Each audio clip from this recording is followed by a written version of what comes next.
எல்லா ஹவுஸ் ஒய்ஃபுக்கும் ரிட்டையர்மெண்ட் வந்தாச்சு. எஸ், ஸ்டெப்ஸ்டோன் ஆலம், western Ghats, Pollachi near Kovai. 20 plus luxurious amenities, lowest maintenance cost, rupees 37 lakh.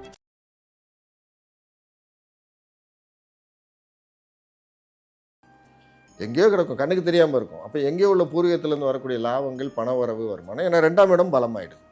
2ஆம் இடத்துக்குடையவர் தான் குரு. அவர் 9லேருந்து ஆக்டிவேட் பண்ணுறாரு. அப்போ ஊரில் கண்ணுக்கு தெரியாமல் சொத்துக்கள் விஷயங்கள் எதாவது கிடந்ததுன்னா லேசாக அவங்க முயற்சி பண்ணி தேடினா இருக்கா, டாக்குமெண்ட்ஸ் இருக்கான்னு லேசாக கேட்டால் யார் கையில் இருந்தாலும் அவங்க யாராவது ஒருத்தன் பணத்தை கொடுத்து இவங்களுக்கு செட்டில்மெண்ட் பண்ணுவாங்க. அப்போ பண வரவு, எதிர்பாராத பண வரவுகள்லாம் விருச்சிக ராசிக்காரர்களுக்கு கண்ணுக்கு தெரியாமல் திடீர் வரவுகள்லாம் நிறையவே வரும். அது எங்கன்னா பூர்வீகத்துலேருந்து வர்றதுக்கு வாய்ப்பு. இல்லை ஊரில் இது நாளைக்கும் விளைச்சலே இல்லாமல் இருக்கும். திடீர்னு தடவை நல்லா விளைஞ்சது, காடில் அது வந்தது இது வந்துன்னு சொல்லி ஏதாவது ஒரு பெரிய அமௌண்ட் வர்றதுக்கு வாங்கிட்டா அதுவும் நல்ல வாய்ப்பு. என்ன வேணும் ஸ்கூலுக்கு, எல்லாமே இங்க இருக்கு. Super Saravana stores, Chennai, Madurai, Kovai.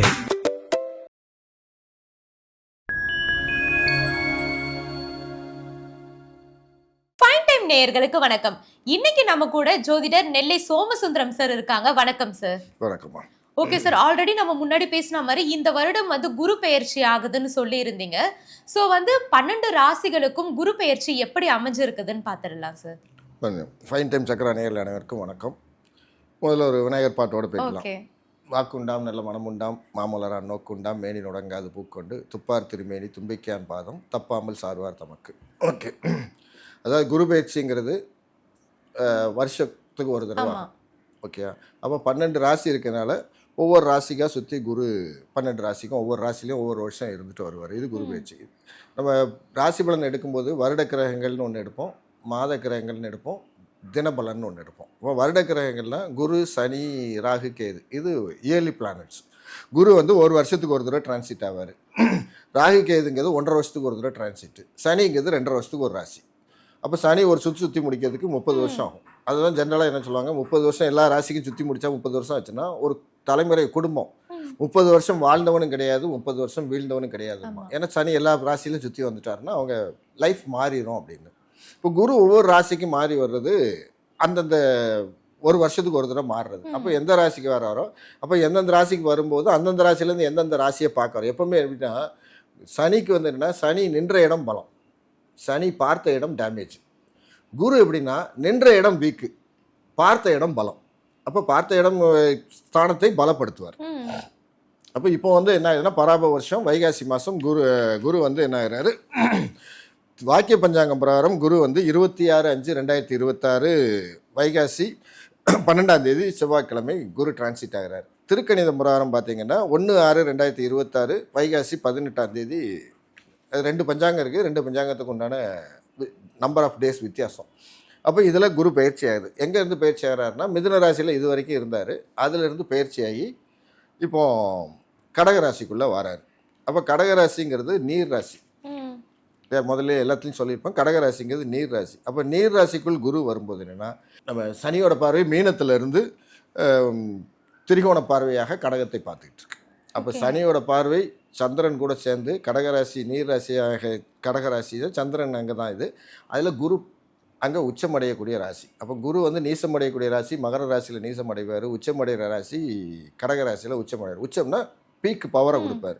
அப்போ நீர் ராசியில் உச்ச பலனை கொடுத்தால் இந்த வருடம் பார்த்திங்கன்னா நீரால் அழிவுகள், சனி பார்வையும் இருக்கிறதுனால நீரால் ஆபத்துகள் அதிகமாக வரும். எப்போ வரும்னு கேட்டிங்கன்னா, கோச்சார செவ்வாய் இப்போ மேசராசியில் இருக்கார். அவர் கடகராசிக்குள்ளே என்ட்ரு ஆகும்போது குரு அங்கே ஏற்கனவே கடகத்தில் இருக்கார், செவ்வாய் அங்கே உள்ளே வரணும். உள்ளே வந்தால் சந்திரன் மாதத்தில் சுற்றி வரும்போது சந்திரன் அங்கே வருவார். அப்போ செவ்வாய் அங்கே வந்துடுது. சனியோட பார்வையும் சேரும்போது சனி செவ்வாய் குரு சேரும்போது நீரால் பேரழிவுகள் கிட்டத்தட்ட பார்த்திங்கன்னா வைகாசி ஆடி மாதம் ஆவடி மாதம் பார்த்திங்கன்னா நீரால் அழிவுகள் அப்படிங்கிறது தமிழ்நாட்டில் கொஞ்சம் சேதங்கள்லாம் உருவாகுவதற்கு வாய்ப்புகள் அதிகம் உண்டு. ஆடிக்கு மேலே அதில் நீரால் இது வருட பலனுக்கு பொதுவான உலகியல் ஜோதிடம்ங்கிறது அந்த ஆபத்துகள் கொஞ்சம் இருக்கும். இப்போ கடகராசிக்குள்ளே என்ட்ரு ஆயிருக்கார், உச்ச குருவாக வருகிறார். அவர் சாதாரண குருவாக வரல. மித்த ராசியில் இருக்கும்போது ஆர்டினரி குரு, இதில் வரும்போது அவர் டபுள் கிரேட் மாஸ்டராக பெரிய ஆளாக உள்ளே வருவார். ஏன்னா இங்கே அவருக்கு பவர் அதிகம் கடகத்தில். இப்போ உச்ச குருவாக உள்ளே ஆகிறாரு.